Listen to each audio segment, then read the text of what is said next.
എങ്ങനെ വെക്കാന്ന് വെച്ചിട്ടുണ്ടെങ്കിൽ ഈ കറിയിലേക്ക് നമ്മൾ കുറച്ച് തേങ്ങ നമ്മൾ വറുത്തരച്ച് ചേർക്കും. പിന്നെ കറിയിലേക്ക് നമ്മൾ തക്കാളിയും വാളംപുളിയും ഒരു ചെറിയ കഷ്ണം ശർക്കരയും ചേർക്കും.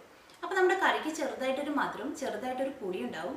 അപ്പോൾ പാവയ്ക്കയുടെ കയ്പും ചെറുതായിട്ടൊന്ന് കുറഞ്ഞു കിട്ടും. അപ്പോൾ നമുക്ക് നോക്കാം ഇതിലേക്ക് വേണ്ട സാധനങ്ങൾ എന്തൊക്കെയാണ്. ഞാനിവിടെ 2 പാവയ്ക്ക കുറച്ച് ചെറിയ പീസായിട്ട് ഇങ്ങനെ കട്ട് ചെയ്തെടുത്തിട്ടുണ്ട്. പിന്നെ നമുക്ക് ഇതിലേക്ക് വേണ്ടത് സവോളയാണ്. ഞാൻ ഇവിടെ ഒരു മീഡിയം സവോള സ്ലൈസ് ചെയ്തെടുത്തിട്ടുണ്ട്. പിന്നെ വേപ്പിൻ്റെ ഇല, പിന്നെ ഒരു ചെറിയ കഷ്ണം ഇഞ്ചി ചതച്ചെടുത്തത്, പിന്നെ പച്ചമുളക്. അത് നമ്മുടെ എരിവിനനുസരിച്ച് നമുക്ക് ചേർക്കാം. പിന്നെ നമുക്ക് ഇതിലേക്ക് വേണ്ട മസാലകൾ ഞാൻ ഇവിടെ ഒരു 1/2 ടേബിൾ സ്പൂൺ മല്ലിപ്പൊടി എടുത്തിട്ടുണ്ട്, ഒരു 1/4 ടേബിൾ സ്പൂൺ മഞ്ഞൾപ്പൊടി എടുത്തിട്ടുണ്ട്, പിന്നെ മുളക് പൊടി. അത് നമ്മുടെ കറിയുടെ എരിവിനനുസരിച്ച് നമുക്ക് ചേർക്കാം. പിന്നെ നമുക്ക് ഇതിലേക്ക് വേണ്ടത് തേങ്ങയാണ്. ഞാൻ ഇവിടെ ഒരു 4 ടേബിൾ സ്പൂൺ തേങ്ങ എടുത്തിട്ടുണ്ട്. ഈ തേങ്ങ നമ്മൾ കുറച്ച് വെളിച്ചെണ്ണ വെച്ചിട്ട് ഈ തേങ്ങ നമ്മളൊന്ന് വറുത്തെടുക്കണം. ആ തേങ്ങ നമ്മൾ വറുത്തെടുക്കുമ്പോൾ അതിലേക്ക് നമ്മൾ ഈ മസാലപ്പൊടികളിൽ നിന്ന് എല്ലാത്തിനും കുറേശ്ശെ നമ്മൾ ഈ തേങ്ങ നമുക്ക് വറുത്തെടുക്കാനും വേണം. ബാക്കിയുള്ളത് നമുക്ക് സവോള നമുക്ക് വഴറ്റിയെടുക്കുമ്പോൾ അതിലേക്കും വേണം. പിന്നെ നമുക്ക് ഇതിലേക്ക് വേണ്ടത് തക്കാളിയാണ്. ഞാൻ ഇവിടെ ഒരു മീഡിയം തക്കാളി ചോപ്പ് ചെയ്തെടുത്തിട്ടുണ്ട്, പിന്നെ ഒരു ചെറിയ കഷ്ണം ശർക്കര, പിന്നെ നമുക്ക് ഇതിലേക്ക് വേണ്ടത് വാളംപുളിയാണ്. അത് നമ്മുടെ കറിയുടെ പുളിക്കനുസരിച്ച് നമുക്ക് ചേർക്കാം. പിന്നെ കറിയിലേക്ക് നമുക്ക് താളിച്ച് ചേർക്കാൻ വേണ്ടിയിട്ട് ഞാൻ കടുക് എടുത്തിട്ടുണ്ട്, തേങ്ങക്കൊത്ത് എടുത്തിട്ടുണ്ട്. അപ്പോൾ നമുക്ക് നോക്കിയത് എങ്ങനെ കറിയാക്കാമെന്ന്. ഇനി നമുക്ക് പാവയ്ക്കക്കറി ഉണ്ടാക്കാൻ വേണ്ടിയിട്ട് ഏട്ടായും തന്നെ നമുക്ക് തേങ്ങ നമുക്ക് വറുത്തെടുക്കാം. അതിന് വേണ്ടിയിട്ട് നമുക്ക് ഒരു ചെറിയ പാൻ വെച്ചിട്ടൊന്ന് ചൂടാക്കാം. നമ്മുടെ പാൻ നന്നായിട്ട് ചൂടായിട്ടുണ്ട്. ഇനി ഇതിലേക്ക് നമുക്ക് കുറച്ച് വെളിച്ചെണ്ണ ഒഴിക്കാം.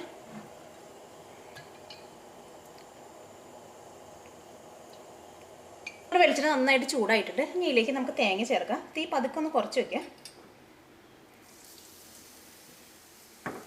ഒരു മീഡിയം ഫ്ലെയിമിൽ ഇട്ടിട്ട് വേണം നമ്മൾ തേങ്ങ നമ്മൾ വറുത്തെടുക്കാൻ വേണ്ടിയിട്ട്, അല്ലെങ്കിൽ തേങ്ങ പെട്ടെന്ന് അങ്ങോട്ട് കരിഞ്ഞു പോകും.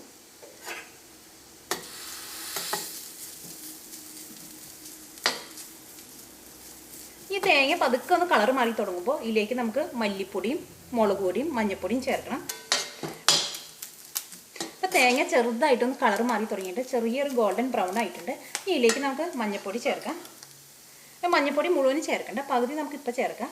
ബാക്കി നമുക്ക് നമ്മൾ സവോള നമ്മൾ വഴറ്റിയെടുക്കുമ്പോൾ അതിലേക്ക് ചേർക്കാം.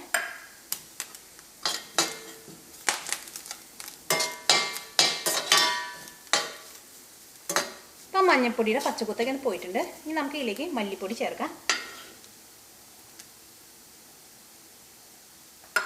മുളക് പൊടി ചേർക്കാം. ആ മല്ലിപ്പൊടി ഞാൻ മുഴുവനും ചേർത്തില്ല, ബാക്കി ഞാൻ മാറ്റി വെച്ചിട്ടുണ്ട്.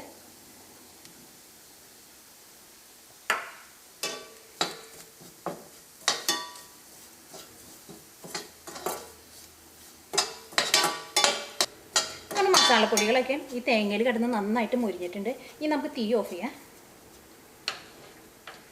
ഇനി ഇത് ചൂടാറി കഴിയുമ്പോൾ ഇതിലേക്ക് നമുക്ക് ആവശ്യത്തിന് വെള്ളവും ചേർത്തിട്ട് ഇത് നന്നായിട്ട് പേസ്റ്റ് പോലെ നമുക്ക് അരച്ചെടുക്കാം. ഇനി നമുക്ക് പാവയ്ക്ക കറിയാക്കാൻ വേണ്ടിയിട്ട് നമുക്കൊരു പാൻ വെച്ചിട്ട് ചൂടാക്കാം.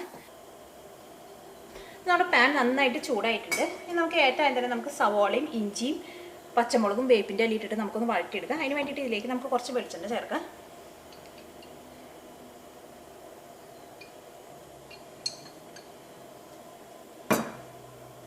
നമുക്ക് ചൂടായ വെളിച്ചെണ്ണയിലേക്ക് സവോളയും ഇഞ്ചിയും പച്ചമുളകും വേപ്പിൻ്റെ ഇലയും ചേർക്കാം. ഈ സവോള നമുക്ക് പതുക്കൊന്ന് വഴറ്റിയെടുക്കാം. സവോള പതുക്കൊന്ന് വളർന്നു കഴിയുമ്പോൾ ഇതിലേക്ക് നമുക്ക് പാവയ്ക്ക ചേർക്കാം. എന്നിട്ട് നമുക്കൊരു മീഡിയം ഫ്ലെയിമിൽ ഇട്ടിട്ട് ഈ പാവയ്ക്ക നമുക്ക് പതുക്കെ നമുക്കൊന്ന് മൊരിച്ചെടുക്കണം. നന്നായിട്ട് മൊരിയേണ്ട ആവശ്യമില്ല, പതുക്കൊന്ന് മൊരിച്ചെടുക്കാം. നമ്മുടെ പാവയ്ക്ക് കയ്പ്പ് നന്നായിട്ട് കുറഞ്ഞു കിട്ടുകയും ചെയ്യും, പാവയ്ക്ക് നല്ല ടേസ്റ്റ് ഉണ്ടാവുകയും ചെയ്യും. നമ്മുടെ സവോള പതുക്കൊന്ന് വളർന്നിട്ടുണ്ട്. ആ സവോള പതുക്കൊന്ന് വാട്ടിയെടുത്താൽ മതി. ഇതിലേക്ക് നമുക്ക് പാവയ്ക്ക ചേർക്കാം.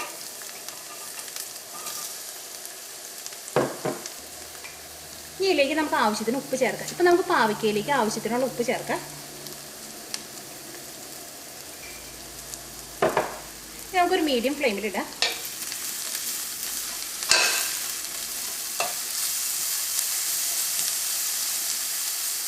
ഇനി നമുക്കൊരു മീഡിയം ഫ്ലെയിമിലിട്ടിട്ട് ഈ പാവയ്ക്ക നമുക്ക് പതുക്കൊന്ന് മൊരിച്ചെടുക്കാം. നമുക്ക് മൂടി വയ്ക്കേണ്ട, തുറന്ന് വെച്ചിട്ട് തന്നെ നമുക്ക് പാവയ്ക്ക നമുക്ക് മൊരിച്ചെടുക്കാം.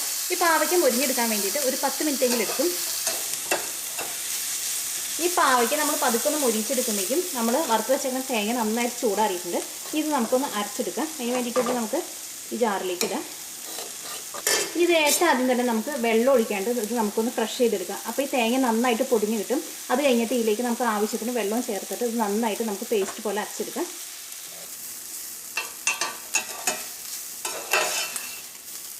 ഇപ്പോൾ പാവയ്ക്ക ചെറുതായിട്ടൊന്ന് മൊരിഞ്ഞിട്ടുണ്ട്. ഇനി ഇതിലേക്ക് നമുക്ക് മസാലപ്പൊടികളൊക്കെ ചേർക്കാം. ആ മസാലപ്പൊടികൾ നമ്മൾ തേങ്ങ വറുത്തെടുക്കാൻ വേണ്ടിയിട്ട് ചേർത്തിരുന്നു. ബാക്കിയുള്ളത് നമ്മൾ മാറ്റി വെച്ചിട്ടുണ്ടായിരുന്നു. ആ മസാലപ്പൊടികളാണ് നമ്മൾ ഇതിലേക്ക് ചേർക്കാൻ വേണ്ടിയിട്ട് പോണത്. നമുക്ക് മഞ്ഞൾപ്പൊടി ചേർക്കാം. ചൂടാണ്. ഇനി നമുക്ക് ഇതിലേക്ക് മല്ലിപ്പൊടി ചേർക്കാം. ആ മഞ്ഞൾപ്പൊടി ചേർത്ത് കഴിഞ്ഞിട്ട് ആ മഞ്ഞൾപ്പൊടിയുടെ കുത്തൊന്ന് പോകണം. അത് കഴിഞ്ഞിട്ട് വേണം നമുക്ക് ഇതിലേക്ക് മല്ലിപ്പൊടി ചേർക്കാൻ വേണ്ടിയിട്ട്. മല്ലിപ്പൊടി ചേർക്കാം. മുളകിൻ്റെ പൊടി ചേർക്കുക. നമ്മുടെ എരിവിനനുസരിച്ച് ചേർക്കുക. ഞാൻ ചേർക്കണ മുളക് എരിവ് കുറച്ച് കുറവുള്ള മുളകാണ്, അതുകൊണ്ട് ഞാൻ കുറച്ച് കൂടുതൽ ചേർക്കുന്നത്.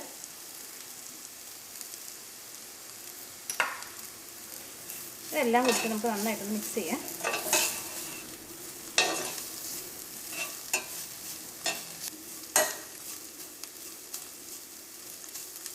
ഇനി നമുക്ക് ഇതിലേക്ക് തക്കാളി ചേർക്കാം. നമുക്ക് തക്കാളിയിലേക്ക് ആവശ്യത്തിന് ഉപ്പ് ചേർക്കാം.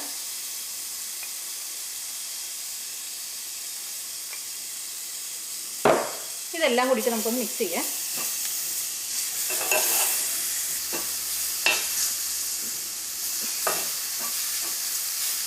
ഇനി നമുക്കൊരു ലോ ഫ്ലെയിമിലിട്ടിട്ട് മൂടി വെച്ചിട്ട് ഏറ്റാൻ നമുക്ക് തക്കാളി നന്നായിട്ടൊന്ന് വേവിക്കാം.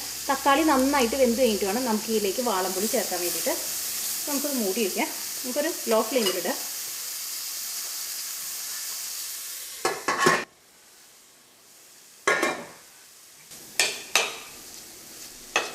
നമ്മുടെ തക്കാളി നന്നായിട്ട് വെന്തിട്ടുണ്ട്. ആ തക്കാളി നമ്മൾ വേവിച്ചെടുക്കുമ്പോൾ ലോ ഫ്ലെയിമിൽ ഇടാൻ വേണ്ടിയിട്ട് മറക്കരുത്. തീ കൂട്ടി വെച്ചിട്ടുണ്ടെങ്കിൽ തക്കാളി മസാലകൾ എല്ലാം കൂടിയിട്ട് കരിഞ്ഞു പോകും. ഈ ഇതിലേക്ക് നമ്മൾ ആ വറുത്തരച്ച് വെച്ചേക്കും തേങ്ങ ചേർക്കാം. ഞാനിവിടെ നന്നായിട്ട് പേസ്റ്റ് പോലെ അരച്ചിട്ടുണ്ട്. അത് നമുക്ക് ഈ കറിയിലേക്ക് ചേർക്കാം. കുറച്ച് വെള്ളം കൂടിയും ചേർക്കാം.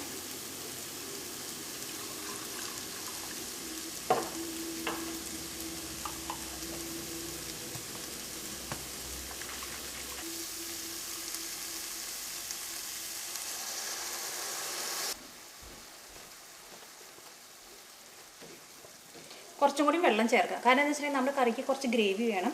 കുറച്ചും കൂടി വെള്ളം ചേർക്കാം.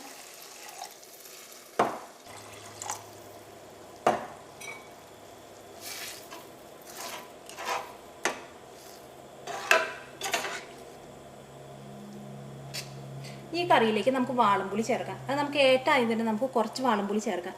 അത് കഴിഞ്ഞിട്ട് ടേസ്റ്റ് നോക്കിയിട്ട് കറിക്ക് പുളി കുറവുണ്ടെങ്കിൽ മാത്രം രണ്ടാമത് ചേർത്താൽ മതി. നമുക്ക് വാളംപുളി ചേർക്കാം.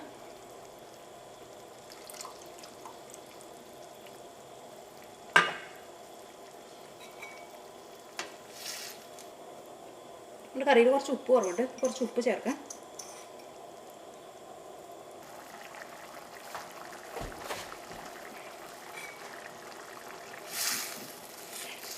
അപ്പോൾ നമ്മുടെ കറി നന്നായിട്ട് തിളച്ചിട്ടുണ്ടെങ്കിൽ നമുക്ക് കറിയുടെ ടേസ്റ്റ് നോക്കാം.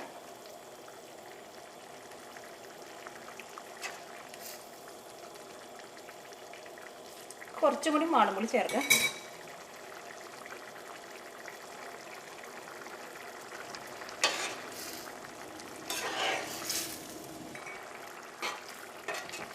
ഈ കറിയിലേക്ക് നമുക്ക് ശർക്കര ചേർക്കാം. നമ്മുടെ ടേസ്റ്റിനനുസരിച്ച് ചേർക്കാം.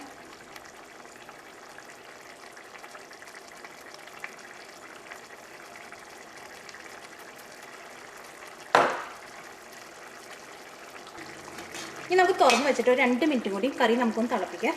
അപ്പോൾ ആ പാവയ്ക്കയിലേക്ക് ആ വാളംപുളിയുടെ പുളിയും ആ മസാലകളൊക്കെ നന്നായിട്ട് പിടിക്കും. നമുക്ക് മൂടി വെക്കേണ്ട. മൂടി വെച്ചിട്ടുണ്ടെങ്കിൽ നമ്മുടെ പാവയ്ക്ക കൂടുതൽ വെന്ത് പോകും. നമ്മുടെ പാവയ്ക്കയിലേക്ക് മസാലകളൊക്കെ നന്നായിട്ട് പിടിച്ചിട്ടുണ്ട്. ഈ കറിയിലേക്ക് നമുക്ക് താളിച്ചൊഴിക്കാം. അതിന് വേണ്ടിയിട്ട് നമുക്കൊരു ചെറിയ പാൻ വെച്ച് ഇനി നമുക്ക് കറിയിലേക്ക് താളിച്ചൊഴിക്കാൻ വേണ്ടിയിട്ട് ഈ ചെറിയ പാനിലേക്ക് നമുക്ക് കുറച്ച് വെളിച്ചെണ്ണ ഒഴിക്കാം.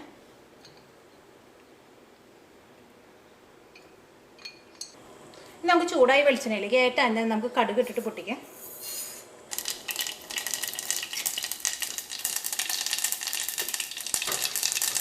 കടുക് നന്നായിട്ട് പൊട്ടിയിട്ടുണ്ട്. ഇതിലേക്ക് നമുക്ക് തേങ്ങക്കൊത്ത് ചേർക്കാം.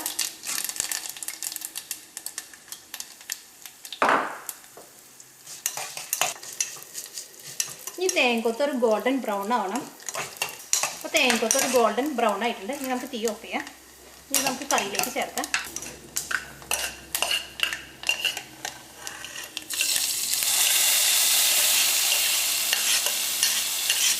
അപ്പോൾ നമ്മുടെ പാവയ്ക്കക്കറി റെഡി ആയിട്ടുണ്ട്. ഈ പാവയ്ക്കക്കറിയിലേക്ക് നമ്മൾ ആ ശർക്കരയും വാളംപുളിയൊക്കെ ചേർത്താനും കറിക്ക് നമുക്ക് ഒട്ടും പാവയ്ക്കയുടെ കയ്പ്പ് തോന്നില്ല.